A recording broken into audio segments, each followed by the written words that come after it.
1, 2, 3, 4.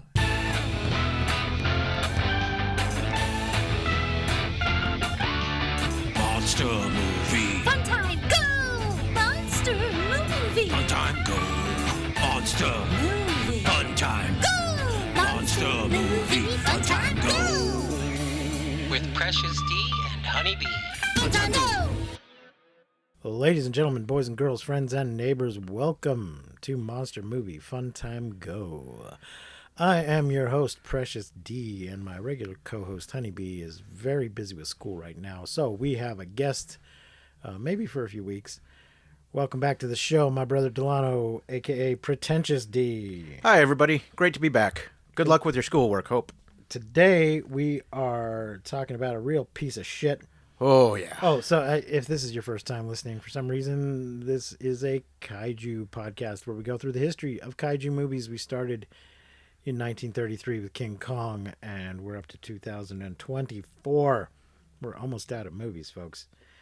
With a real piece of shit called Meth Gator, also known as Attack of the Meth Gator. It's from the Goddamn Asylum. Oh, and good it's God. their rip-off of, or bandwagon jumping or whatever, of Cocaine Bear. Right. Supposedly based on a true story. It's just based on some sheriff once said, hey, don't flush your meth down the toilet. Right. The alligators might get it. Oh, God. It is directed by Christopher Douglas Olin Ray, son of Fred Olin Ray, who we know on this show as the director of Attack of the 60-Foot Centerfolds. And I believe he was involved in the Giantess Attack movies as a producer or effects guy or something. Oh, and he has a very long Yes. filmography. Lots of movies with Christmas in the title. Sure. Lots of movies with bikini in the title. Yes. There's probably a Christmas Bikini Beach or something along those lines. There might be. Yeah. But this is his son, who is following in his footsteps of directing crap. It is 90 minutes in color in English. The cast is LaRon Marzette as Dante Williams, Ray Acevedo, not Avocado, Acevedo as Bithlo, Vanessa Tamayo as Anna, Patrick Laborto as Mayor Jensen, Robbie Rist as Trigg, Wade Hunt Williams as Grady, Bruce Peoples as Sheriff Williams, Stuart Maxheimer as Deputy Farme? I don't know. Benjamin L. Newmark as Shane, Arlene Lagos as Skylar, Tristan Michael Amson as Twain, Gus Langley as Tucker, Christopher Applegate as Buck, and Dare Taylor, who has no character name next to his name. Wait, was one of the actors' last name Tomato? No. The sheriff? No. Peoples was the sheriff. Okay. Applegate. Tamayo. Tamayo. Okay. Sorry. I thought it might have... Vanessa Tamayo Tamayo. Okay. is Anna. I thought it might have been a stage name referencing... Because one of them sounded like Avocado. Oh, no. And I thought it might have been a clever nod to Attack of the Killer Tomatoes. There's nothing clever involved in this movie in any way whatsoever. Yeah. Delano, initial thoughts and feelings on Meth Gator. I blame their parents. Actually, I blame the writer's parents. I looked into this. I mean, it's a bad movie, of course. And there is some bad acting. And I don't blame the bad actors because they were cast by a director or casting agent who should have known better. And you can clearly see who has some professional training and who does not, including a couple of the main characters mumble. Part of it was when they're doing accents, and the thing's supposed to be set in Florida, but because they're in the swamp, some people are trying to be Cajun, I think, about this. Okay. It's a bit of a mess. But some of them are mumbling, but I don't really blame them. I think some of them just have accents. I think They're not doing accents. Well, they're speaking with accents, whether they're affectations I or don't think not. Anna's I don't know. putting on an accent. There's no reason for her character to have one. Well, that's true. Yes. But she has one anyway. But she has one, and she clearly doesn't have any vocal training because it's not the accent that I had a problem with understanding her. It was just she's not a professionally trained actor. And again, I don't blame her. Somebody hired her. She took the money. Yeah. Not a problem. I do blame the writers Yeah. because I looked into this. One of the writers actually was in the cast of Mad TV for a season. Okay. I didn't remember her from that, but both of the writers, it's a man and a woman. They both have extensive IMDb credit lists. They have a handful of acting credits, like being on Mad TV. They have backgrounds in improv, and what I think happened here is that they're struggling actors / improv comedians who needed a paycheck and so cranked out these crappy movies, because both of them have a track history of writing movies for the asylum. Right. They both have just cashed in that check, jumped on that shit wagon, not a bandwagon, a shit wagon. Yeah. And what really annoys me is I can understand bad special effects because you just don't have the budget for it. Uh-huh. But bad writing, yes, time is money. But if they just spent a couple more hours going over this script, it wouldn't have been it still would have been bad, but it wouldn't have been just so obviously lazy. For example, there's a scene where one of the characters who had been a cop now has to be brought out of retirement because she's helping her mentally disabled father run the bar. And there's one scene in which she's trying to persuade the sheriff to let her come out of retirement. And then a few minutes later, there's another scene where somebody has to persuade her to come out of retirement. So there's this artificial conflict, right? They can't just, because they're padding the script, there's this artificial conflict. They can't just say, hey, this is an emergency. Used to be a cop. Let's deputize you and go on. They have to have these contrived things. Similarly, there's a false conflict manufactured between the sheriff and the mayor that when you get down to it, they're not really at odds against each other. They both want the Meth Gator dead.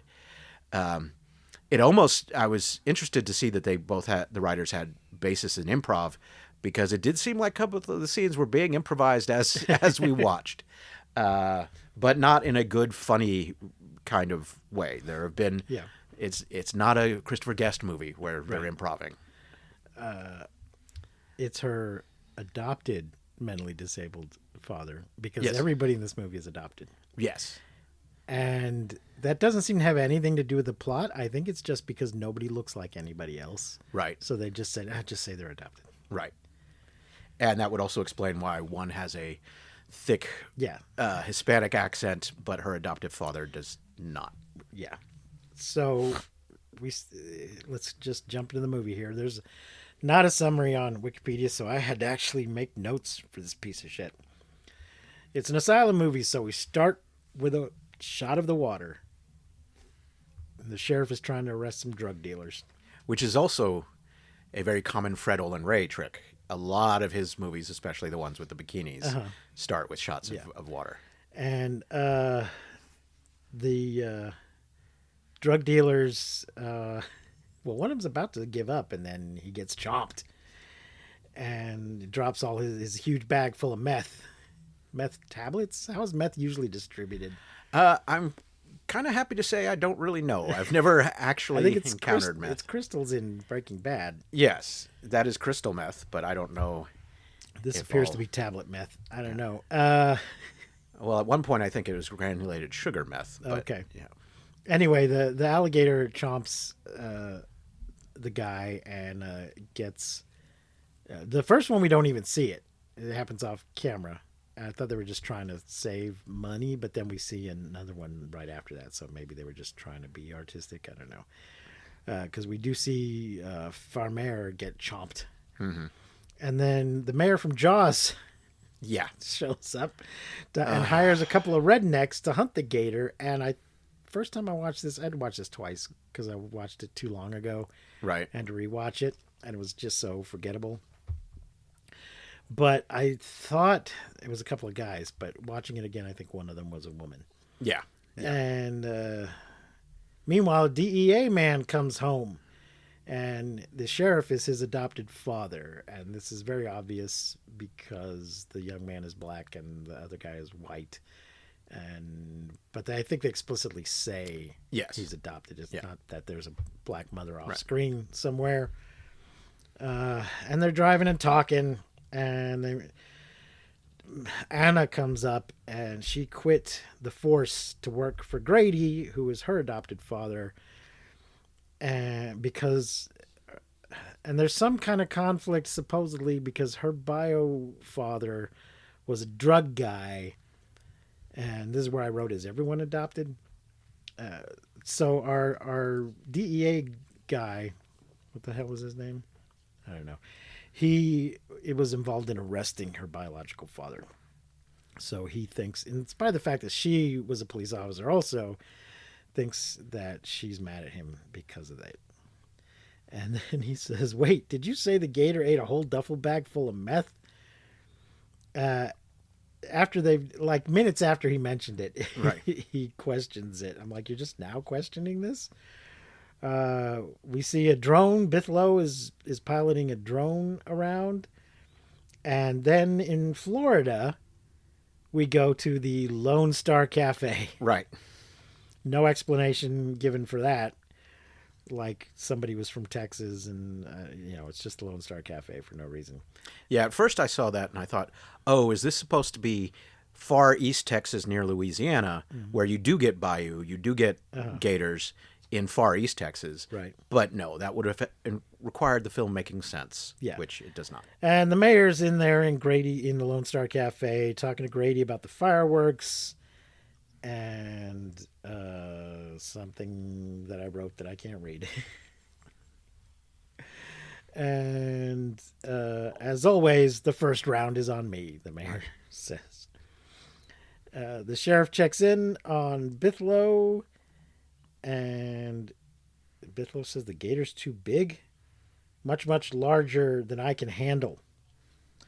Has he already killed the hunters at this point? I think so. I think he's killed one of them. Yeah. Anna and Dante have an awkward moment, but Grady is happy to see Dante. And the mayor reveals he hired gator hunters, and then the gator gallops through the grass, and bang, bang, miss, miss. Big woman is down, chomp, and then the skinny guy gets chomped. So yeah, that's where they get killed. Then Bithlow enters the cafe, also glad to see Dante, and reminisces about old times on the gator farm. We're going to kill it. Anna wants in because she lost her dad to meth. Right. I don't. So she'll get somehow her revenge. The reason that the gator's on meth. The gator also seems to understand why it's high. Right. Because it's looking. And I feel like there was another, like in Cocaine Bear is a much better movie, but I feel like there was also an element of the Cocaine Bear understanding what cocaine is, why he's feeling the way he is, and what to do about it. Right. Well, and supposedly the gator can smell meth through water, which I have no idea if that's possible or not. Oh, and meth in plastic bags. Yeah. So you got to use your Ziploc brand, folks. None of this knockoff shit. Yeah. If you want to keep the gator from smelling your meth. Just don't get eaten on my watch, somebody says. And then there's some bikini girls. And Daryl is packing meth into the kayak. Right. So bikini girls are hanging out, and Daryl is there with them. He's a kind of a muscle guy who apparently sells meth. And he's packing it into the kayak, and he drops some in the water, which attracts the gator. And then Craig gets chopped. He's also part of this little bikini meth crew. Yep. Bikini shotgun girl is slapped dead. I guess the gator does a tail slap on her. Yeah. She gets smacked. We do love a good tail slap. Sure. You know, well, in the kaiju post, I feel like the effects aren't really all that bad. No, they weren't for what this film was and for the budget. Yeah. The effects were not terrible. I mean, they're clearly computer generated. At this point, the Asylum does have experience with animating alligators. I think so. The gator chases Daryl up a cell tower. Yeah, I did like this bit. Kaiju moment. Yeah, I was thinking of the same thing. That it's the most kaiju moment of it is when the gator attacks the cell tower. And now I'm going to actually say something kind of good about the movie, and Okay. I hate myself for doing this. There's a problem with a lot of classic movies that if they were set today, a cell phone would solve all the problems. Yeah. Right. And other people have pointed this out before. So I thought it was at least a little bit clever or thoughtful to have the Gator take out the Yes, cell tower. yeah. So that they could not get help elsewhere. They can't get the National Guard or the Army or anything. Somebody says we need backup at the cell tower, and I was like, only one? There's only one cell tower in this town. Well, it's unclear how big this town is. Right. The Gator is losing teeth because of meth, which I don't think happens quite that quickly. Well, he did eat a whole duffel bag full of meth. Well, yeah, it just doesn't seem like it's had time to. Yeah. And he is hallucinating. He will be hallucinating mites soon. Right. He'll be suffering from formication, is the technical term, ladies and gentlemen, with an M. This is a sensation of ants crawling on you, but I guess it could also be mites. And they're cut off because of the tower.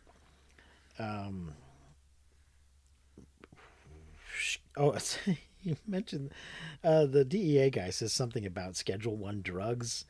And I was like, why are you saying it that way? That's such a weird... Nobody cares. Yes. Well, again... We need to know the exact level of illegality of this drug. It just was a very awkward line. Yeah, well, again, because the writers... I feel like they just learned what a Schedule 1 drug is and felt they needed to work it into the dialogue. Yeah, I mean, they must have put all of 15 minutes into writing this script. Yeah. I mean, And my next note is yap, yap, yap, less talking, more hunting.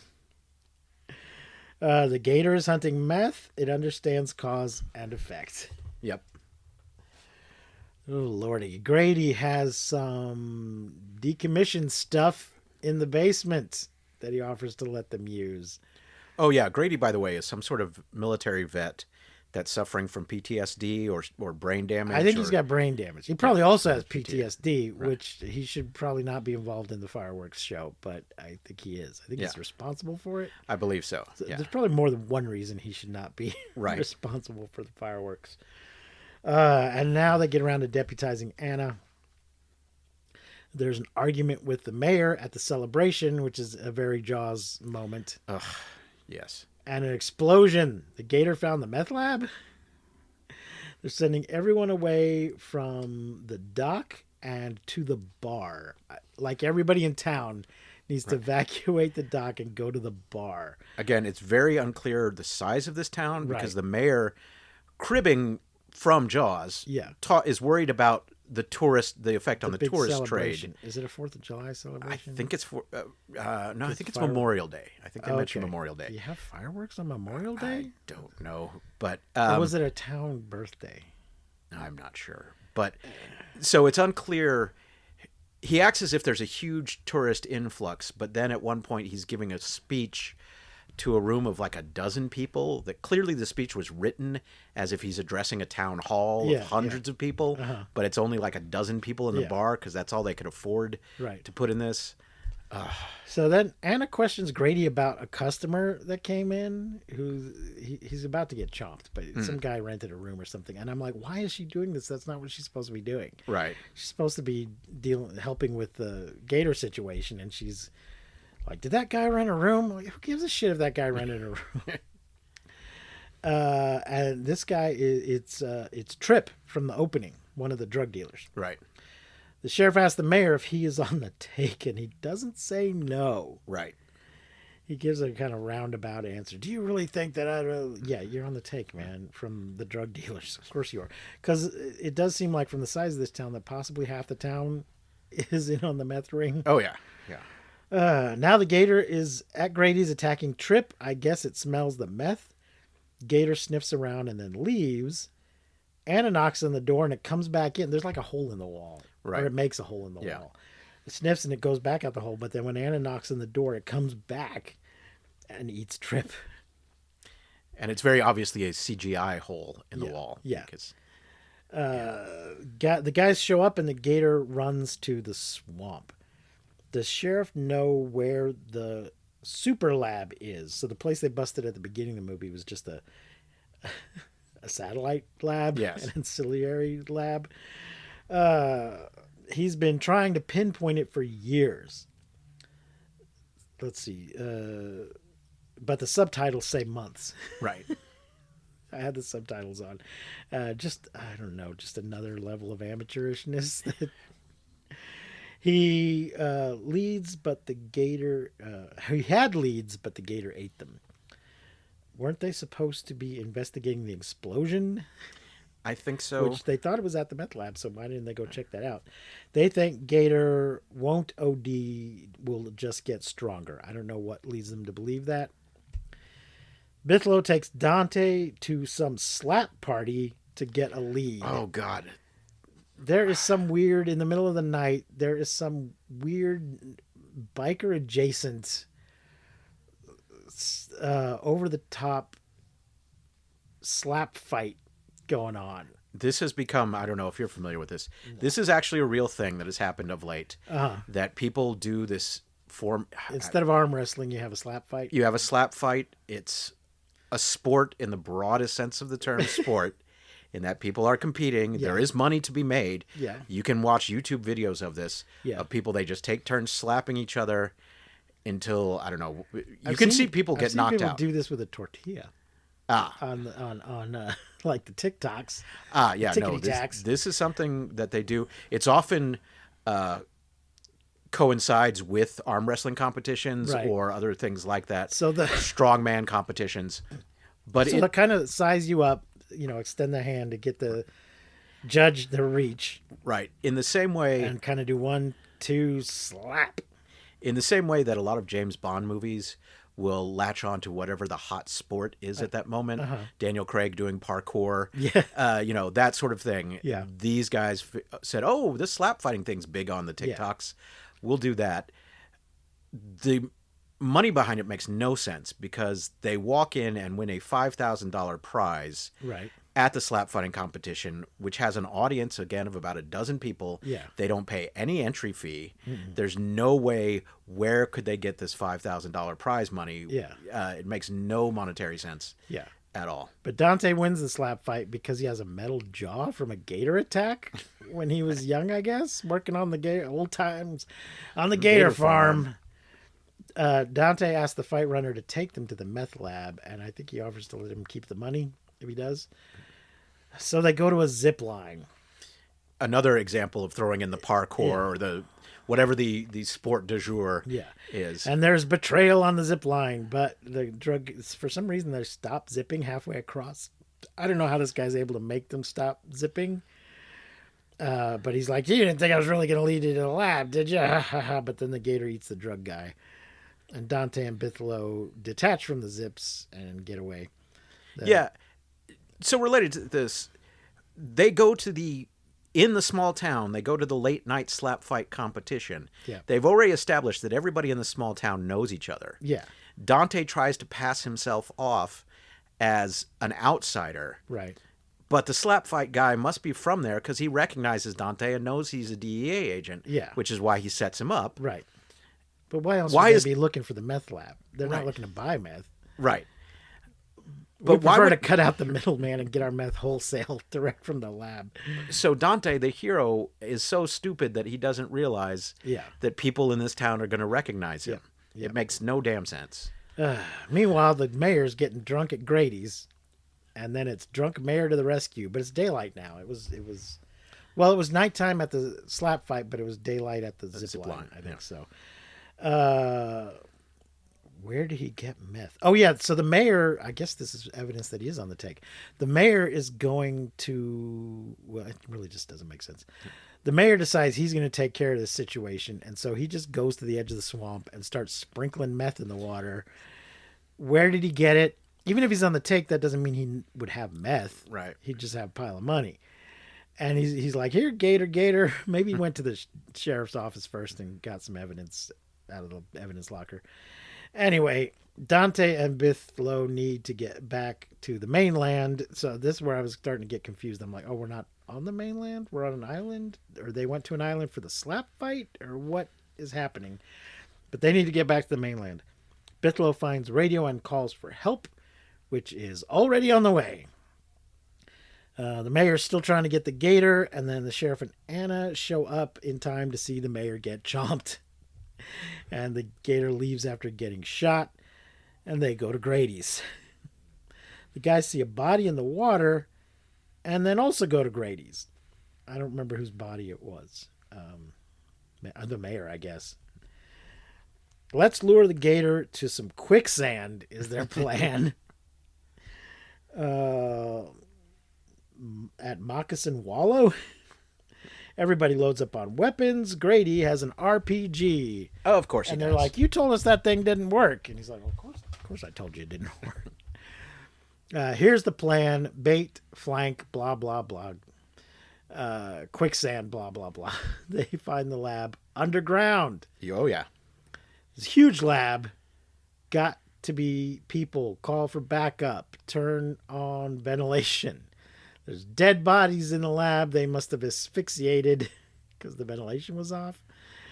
Gator couldn't smell it, but now that they've turned it on, the gator... they wanted to lock the gator in. Yeah. I wrote no. Maybe I just thought it was a dumb plan. But Gator can smell the lab now that they've turned the ventilation back on, and it opens the hatch. Did the gator open the hatch itself? That happened off camera, but I Okay. think it might have. Yeah. Do you know how to fire an RPG? They asked Dante, which is a little late to be asking him that. When they first came up with the plan, they should have asked that. The gator enters, and something I can't read. But the takes an RPG to the mouth. Gator dead. Where's Dante? There he is, walking out of the smoke. He's alive. It's over just in time for the parade and fireworks. Yay! And yet, there's still like 10, 20 minutes to go in this movie. Right. Bithlow wants to go back and skin the gator. And I wrote, why is this movie still going? Yeah. Well, because it's a twist. It's suspenseful. Yeah. Yeah. And Bithlow gets there and the gator is hollow. Yes. He had shed his skin. Which I had to look this up. I thought this was bullshit, but I looked it up. Gators shed individual scales. Okay, but not... But they do not shed their entire skin the way a snake does. and in such a way that it looks like he's still there. Right. That's what they're trying to imply. Yes. But this is not what gators actually do. And so here's where we're starting to get into kaiju territory because he's twice as big now, and we get panic in the streets. Back up. Call for backup. Sheriff gets chomped. Taking everything. Our houses, our families. What? When did it... Somebody's like, that gator's taking everything from us. Our houses, our family. When did it take your house? Yeah. I don't think that happened. They join Bithlow and Liam on the swamp boat. Yeah, and I'm like, Liam, who the fuck is this guy? He's piloting the swamp boat or something. I think he's kind of been there in the background. Yeah, there's a couple times when there are swamp boat pilots, you know, the big fan boats, that I always wonder where are there, but nobody really addresses them or acknowledges them. Clearly, they're just there because they're the swamp boat pilots that they've hired for the shoot, but nobody calls them by name. Nobody addresses them. They haven't been deputized. Yeah. Yeah. Do you remember a TV show called Gentle Ben? Yeah. Yeah. So, Was there a swamp boat in that? Yeah. Ever since seeing that as a kid, I wanted to ride one of those swamp boats. They seem pretty cool. The fireworks fireworks barge. Dante keeps calling Liam Leon. And Dante is going to Gator with his shirt. What? He's going to lure Gator with his shirt. Oh yeah, his shirt's got a little meth residue on it. Right. So he takes it off and just starts shaking it over the water, thinking this is going to be enough to lure the gator. And he's on the fireworks barge alone. Grady will detonate the barge. Gator messed up Common as it ran past. Messed up cons, maybe? I don't know. Gator fucked up something as it ran past. Grady and Anna get it ready to fire. There's a big boom. Dante jumps clear. Is he alive? Yes, sort of. There's some CPR. And later, a toast for your pops. They're all sitting around Grady's place, and they drink a toast to the sheriff. And then Dante and Anna are like, let's make out. And we end with a roar. Right. From a gator, the gator, the ghost of the gator. Who knows? The end? Question mark. Yeah. Yeah. And I know I shouldn't be surprised by this, and I'm not. But the concluding scene. They're in the bar, and there are already photos of the three main characters who've been killed by the gator, hanging on the wall, and they give a toast to them. Like, oh, here's to these guys who died. These are their friends. The emotion that you should have of these people, there should be some trauma, some sorrow. Nope. This is like toasting. We'll deal with that tomorrow. Yeah, this is like toasting to somebody who died 20 years ago. Yeah. They're not just the other day. And then, yes, in what I would not find to be a very romantic situation, after toasting your dead adoptive father, then to make out with somebody else. Yeah. In front of the other person's adopted father. Right. Yeah. There we go. Attack of the Meth Gator, ladies and gentlemen. Woof. It's it's on Tubi if you feel like you need to watch it, but don't. It's shit. Yeah, I feel a little bit of guilt.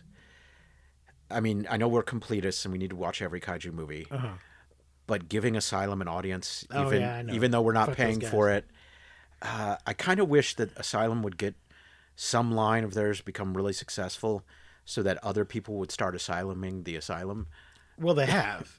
Yeah, but not enough. There's a movie called Catnado. I started to watch that. I did not get very far through Catnado. But yes, they're... It's not so funny when it happens to you, is it, Asylum? Right, but none of them...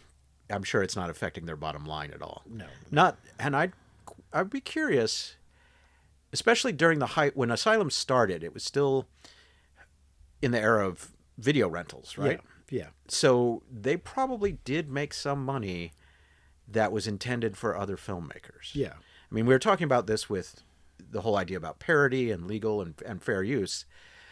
One of the standards is, would somebody else mistake your product for theirs? Yeah.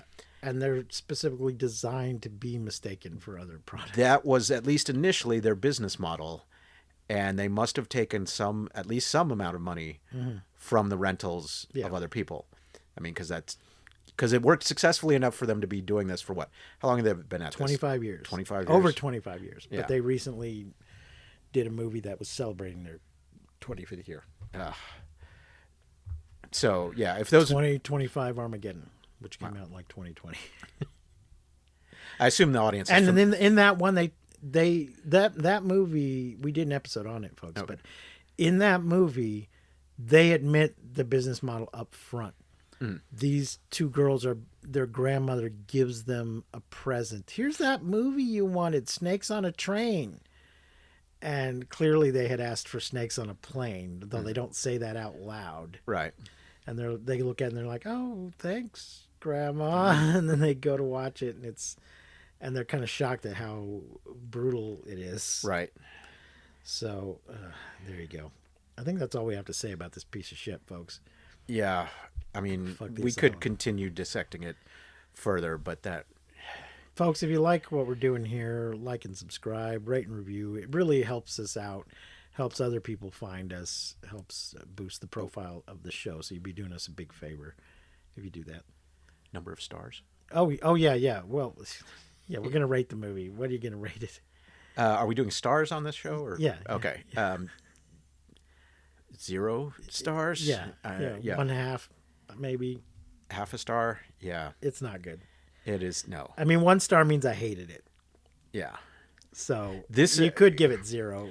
I really hated it. But... 0 might be beneath my contempt. Okay. And I really do blame the writers. Yeah. Well, folks, now we also have another podcast you should go check out called Mars Needs Movies. You can find it wherever you found this one. That is about alien invasions, incursions, infiltrations, and visitations. So if the movie involves aliens coming to Earth, then we will talk about it.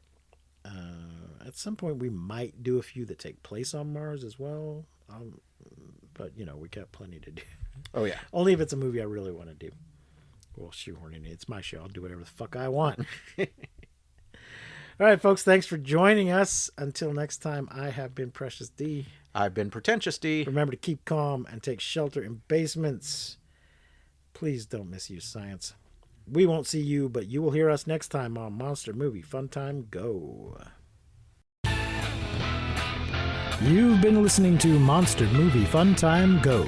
If you enjoyed the show, please consider rating and reviewing us on your podcasting platform of choice. You can leave us a message and find links to all our things at mmftg.com.